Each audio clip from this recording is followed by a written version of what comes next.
Donc, dans Illustrator, il ne faut surtout pas ouvrir l'image en faisant fichier ouvrir. Je le montre ici, ce qui se passerait si on fait ça.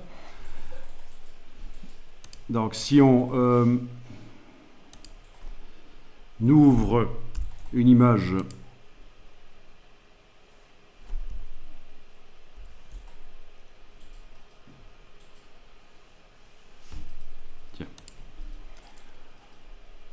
Illustrator fait pour vous un document Illustrator dans lequel il a placé l'image.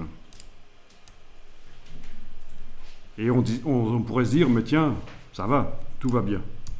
Sauf que non, tout est vide, toutes les palettes sont vides. Le nuancier, aucune nuance. La palette des symboles, aucun symbole. La palette des brushes, fenêtre forme, aucune forme. La palette, toutes les palettes sont vides, donc c'est pas la bonne méthode. Donc je ferme le document Illustrator ici. Il faut d'abord créer un nouveau document, fichier nouveau. On va démarrer d'un document pour l'impression, donc vous allez sur l'onglet impression. On va prendre un A4, mais ce n'est qu'un document de départ. Dans Illustrator, on n'est pas lié à ce format-là. On peut l'agrandir par la suite, ce n'est pas du tout un problème. Même si au final votre image doit apparaître sur un A4, il faut se libérer du format. Au fur et à mesure, vous allez comprendre pourquoi. C'est intéressant de ne pas être prisonnier du format.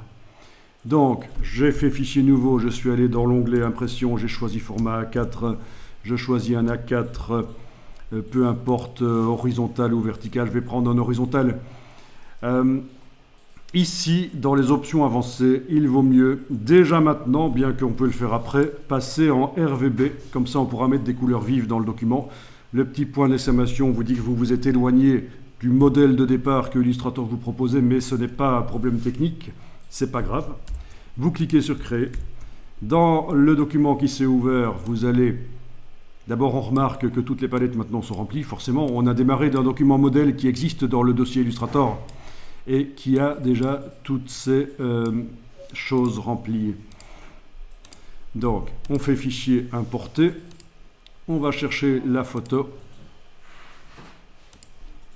et on fait un cliquer et glisser, on appuie la souris et on glisse, et voilà, on a déterminé la dimension de la photo au moment de l'importation. Alors, on va la vectoriser.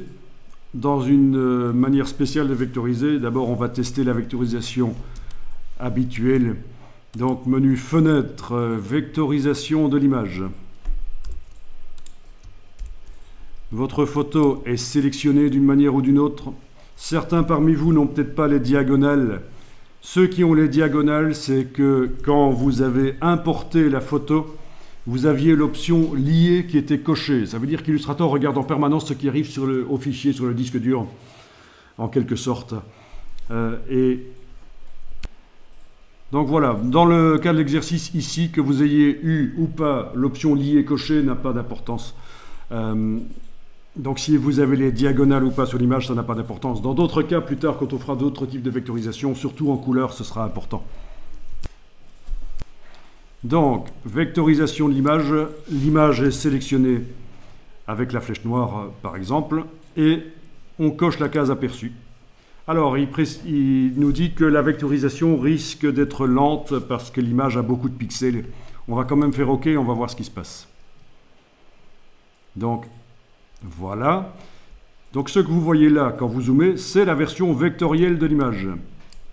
C'est la version vectorielle. Si on zoome avec la roulette, on n'arrive pas à voir de pixels. C'est la version vecteur. Il est possible temporairement de voir l'image qui est toujours là derrière, parce qu'en fait c'est une vectorisation dynamique. On peut modifier plein de paramètres. Donc pour arriver à faire ça, il faut que l'image soit toujours derrière en fait. Et elle est toujours derrière. Si vous enfoncez l'œil ici à côté de résultat de la vectorisation, vous voyez l'image pixel qui est là derrière. Et donc à la place de résultat de la vectorisation, il vous indique image source d'ailleurs en plus. Voilà, vous êtes en train de visualiser l'image source, ça peut être intéressant.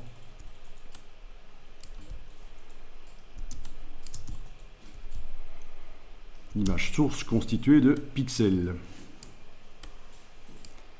Alors, le curseur seuil peut éventuellement servir, surtout si vous avez des nuances dans l'image. Si c'est une image pure avec juste des traits noirs et un fond blanc vraiment pur, ça n'aura aucune influence, mais avec une image photographiée ou scannée qui a des nuances, ça pourrait peut-être influencer un peu le résultat. Jouez avec le curseur seuil, regardez ce que ça donne. Oui, on arrive à affiner un peu éventuellement. Ah oui, si on va trop loin, bien sûr, ça ne marche pas.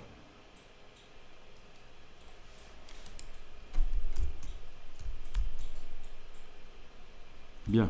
Alors, si c'était insupportable au niveau du temps que ça prend, les calculs, il faudrait réessayer avec une version de l'image où on a diminué le nombre de pixels dans Photoshop. Voilà, tout simplement.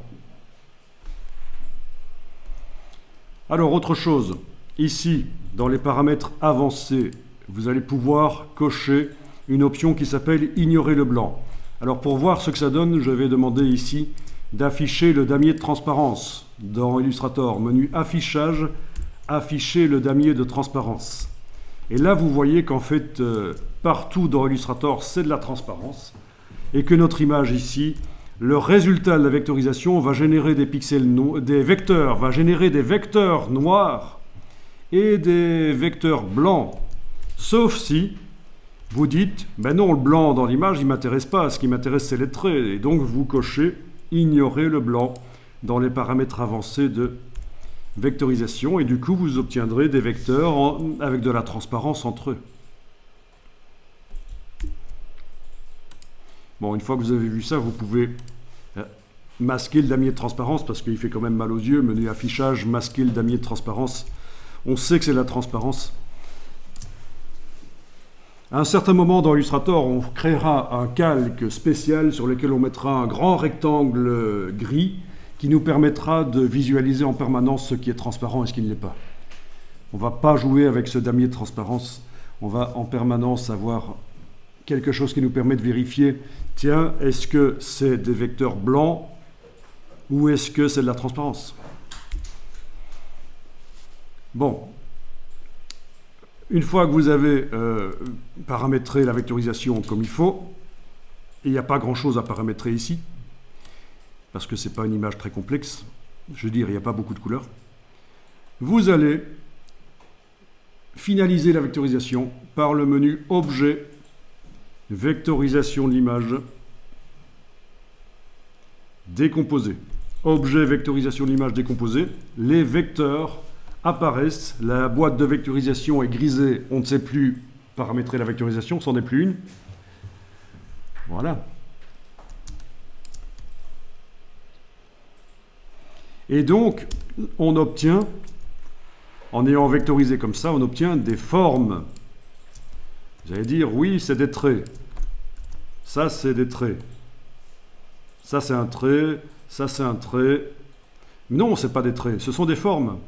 Si, avec la flèche noire et la flèche blanche plus qui se cache derrière la flèche blanche là, parce que après avoir décomposé la vectorisation, on a obtenu un groupe.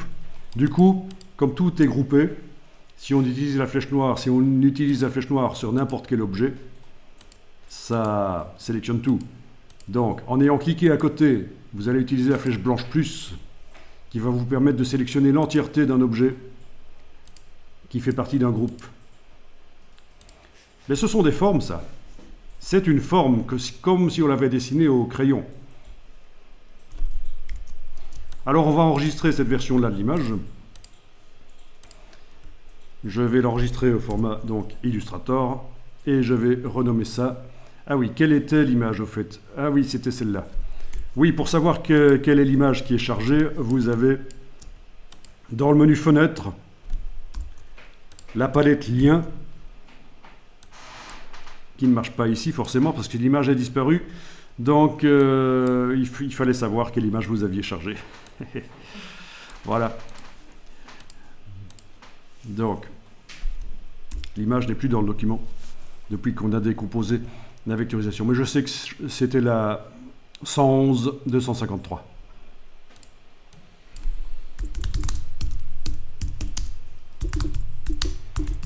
Donc je vais l'appeler image 111 253 vecto fond -01 parce que je risque d'aller la modifier par la suite pour la coloriser ou faire des choses